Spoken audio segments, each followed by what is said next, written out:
Final list ওলাই গ'ল অসম আত্মনিৰ্ভৰ আঁচনিৰ 30,000 যুৱক যুৱতীৰ কোন ডিষ্ট্ৰিক্টত কিমান সিলেকশ্যন হ'ল সকলো কথা এই ভিডিঅ'টোত মই আজি কম বুলি ভাবিছোঁ আপোনালোকক।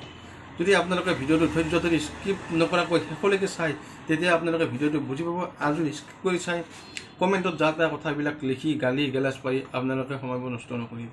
আপোনালোকে ভিডিঅ'টো ইয়াৰ পৰা স্কিপ কৰক। যদি ধৈৰ্য কৰি আপোনালোকে ভিডিঅ'টো চাই 3 মিনিট বা 2 মিনিট সময় তেতিয়াহ'লে আপোনালোকে নিশ্চয় বুজি পাব। আৰু যদি আপোনালোকে নাচায় তেতিয়াহ'লে বুজি নাপায়। ঠিক আছে, অসম আত্মনিৰ্ভৰ আঁচনিত যোনে যোনে এপ্লাই কৰিছিলে সেই সকলোকে ভাল খবৰ এটা আহিছে আজি নতুনকৈ।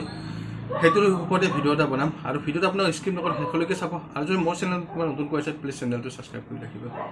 আৰু জুলাই মাহৰ 30 তাৰিখে চৰকাৰে ঘোষণা কৰিছিলে যে ফাইনেল লিষ্টখন ওলাব 30,000 যুৱক যুৱতীৰ জুলাই 30 তাৰিখে। কিন্তু জুলাই 30 তাৰিখে নহয় 20 তাৰিখৰ আগতে লিষ্ট ওলাব। সেই কথাটো মই আপোনালোকক ক'লোঁ আৰু কেনেকৈ ওলাব সকলো কথা এই ভিডিঅ'টোত আলোচনা কৰিম বুলি ভাবিছোঁ মই আজি। আপোনালোকে ধৈৰ্য সহকাৰে ভিডিঅ'টো চাব। আৰু বহুত ধৰণৰ কমেণ্ট কৰিছে ইমান লেতেৰা লেতেৰা। ঠিক আছে বাৰু, আপোনালোকে কমেণ্ট কৰিছে, মোৰ তাত ক'বলগীয়া একো নাই। আপোনালোকে ভাল পাইছে কমেণ্ট কৰি কিনে আপোনালোকৰ কথা এইটো।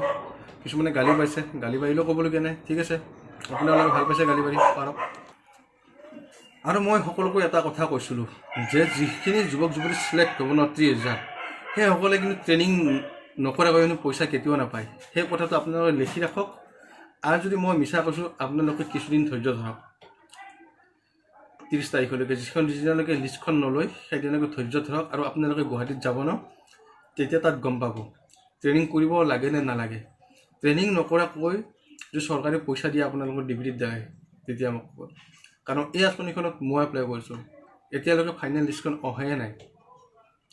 20 তাৰিখ মানৰ ভিতৰত আহিব বুলি কৈছে। যদি আহে মই আপোনালোকক প্ৰথমতে লিষ্টখন দিম। ঠিক আছে, কোনখন ডিষ্ট্ৰিক্টৰ পৰা কিমান পালে A to Z মই আপোনালোকক ভিডিঅ' বনাম, আপোনালোকক দি দিম। ঠিক আছে, কেৱল আপোনালোকে ভিডিঅ'বিলাক চালে স্কিপ নকৰে ধুনীয়াকৈ চাব লাগে। আৰু ট্ৰেইনিং নকৰাকৈ চৰকাৰে কেতিয়াও পইচা নিদিয়ে। আপোনালোকে সেইটো মই কথা কিছুমান ক'লে আপোনালোকে গুৰুত্ব নিদিয়ে। সেইকাৰণে 2 বা 3 বাৰকৈ একেটা কথাকে মই কৈ দিওঁ।